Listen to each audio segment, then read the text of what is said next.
Hello, welcome to my channel. I have a couple of running updates to tell you guys and just want to kind of go over where I'm at with running and hopefully get back on making videos on YouTube again. So to start this video off, I am just gonna put it out there. I have canceled and deferred both my Marine Corps Marathon 50K and my JFK 50 miler. It feels like a breakup with running right now.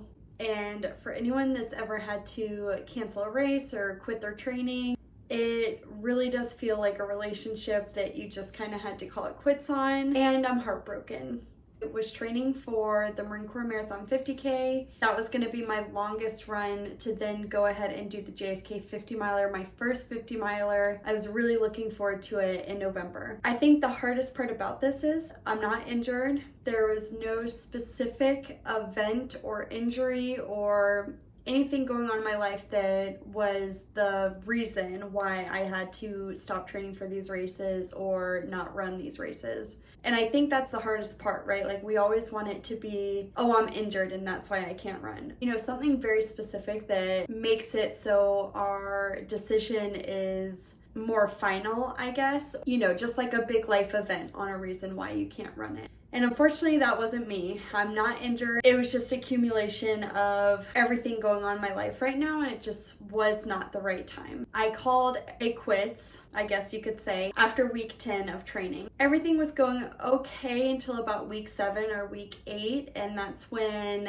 I think it was week 8, I had 13 miles on my training plan. I've run over 25 half marathons, 7 marathons, 150K. When I see 13 miles on my training plan, I'm like, okay, done deal, I got this. I did not have it. Broke down basically at mile 7. I was feeling rough, but then started kind of walking, trying to get my body into a rhythm. And I struggled to get in 10 miles that day. I called it quits at 10 miles. I looked immediately at my email for the Marine Corps Marathon and I'm like, maybe I can downgrade to either the marathon or the 10K. And I had missed that like transfer change registration period by 3 days, I think it was. So I'm like, okay, I'll give myself another week, and by then I was coming up on the deferral deadline and see how my long runs do. Maybe this is just kind of a fluke. Now granted, that was kind of the turning point where I was just like struggling so hard through that run, and I'm like, if I'm struggling through these 10 miles, how would I feel struggling through 50K right now, right? Like, I'm not injured, my body and mind just was not in it. Honestly, I'm at a point in my life where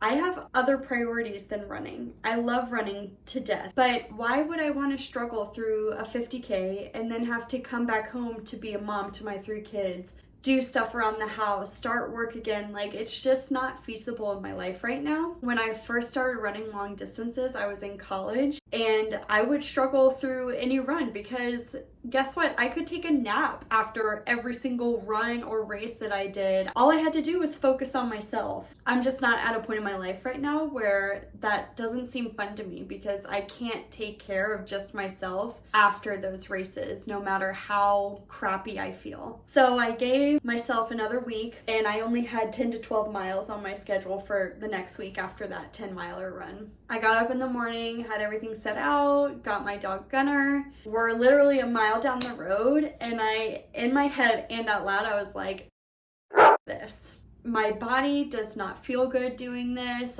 Because my body doesn't feel good, my mind does not feel good. Maybe if I kept going, it would have gotten better. Maybe I would have gotten injured. Maybe I would have felt like crap the whole race, finished it, but then that would have injured me or made me not want to run for a very long time. I said this on my Instagram the other day. I'm at the point in my life where I'm not running for finish lines or races. Of course, those are fun along the way. Clearly, I love racing, but I'm running for life. Like, I want to run for a really, really long time, and I don't want a finish line to be my last. I'm not going to struggle and potentially harm or injure myself for one race when I know I want to keep running for 20, 30 years from now. Okay, I got cut off in the last video because kids and everything going on. So this is the next day, finishing this long YouTube video of an update, but now that I've kind of given you the background on everything going on, I'm going to talk about my plan because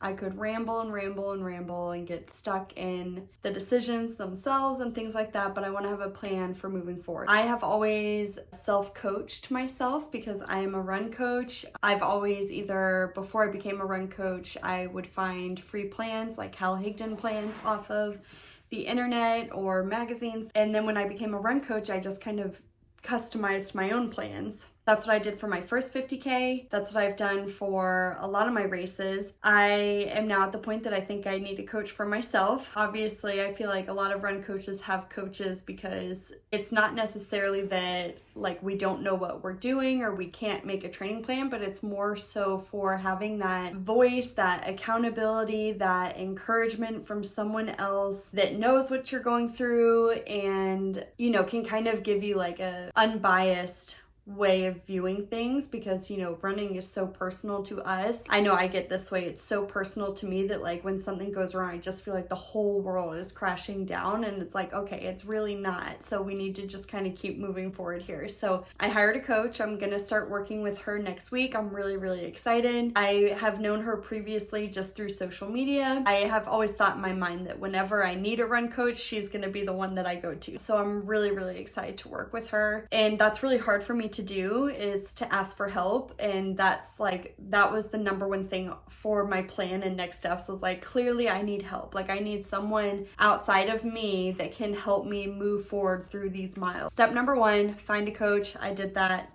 Check. Step number two, I found another race that I am going to be looking forward to in March. It is down here in South Carolina. I will not have to travel anywhere. I think it's like a 30 to 40 minute drive, so I don't even have to stay anywhere besides my home. My kids don't have to go anywhere. My husband can just be with the kids and then go to the race. It's down here in South Carolina, and you do 10 5K loops. My first 50K was 6.5 mile loops, and I love the loops because for one, first timers, you don't have to carry a whole lot with you. You don't have to place drop bags anywhere. Secondly, for spectators and your family and friends, like they could just all be in one area and they'll see you instead of having to like move around. The logistics are just so much easier. So I don't know how I feel about them being 5K loops. I feel like that's a lot shorter, but I'm really excited. Obviously won't start training yet. I'm going to be working with my coach just to kind of get me through these couple half marathons that I'm signed up for. Then hopefully in like December, January, I'll start seeing, hopefully with my body feeling better, getting back into 50K training. Step number 3, running that darn 50 miler is still a number one goal, dream of mine in the next year. So we need to move forward. I am going to try and find a 50 miler down here in like the spring, summer. So again, like my plan originally was with the Marine Corps Marathon and JFK 50K, I can just do the Wacky and Wild 50K and use that as training for a 50 miler. I am running into a little bit of a problem because there's not a whole lot of 50 milers that happen around here. Step number 3 is I'm gonna keep trying to find a 50 miler, sign up for one once I start training for the 50K to see if that's even feasible for this year. But those are my 3 steps to literally keep moving forward mile after mile. That's where we're at. Thanks for listening, guys. If you're going through something rough with training or running, just know that you're not alone. Running has its ups and downs all the time. It is a journey. Just know that I'm here with you. There are many other runners that have been where you are or are currently there. Yeah, we'll get through this and keep running. Talk to you in the next video.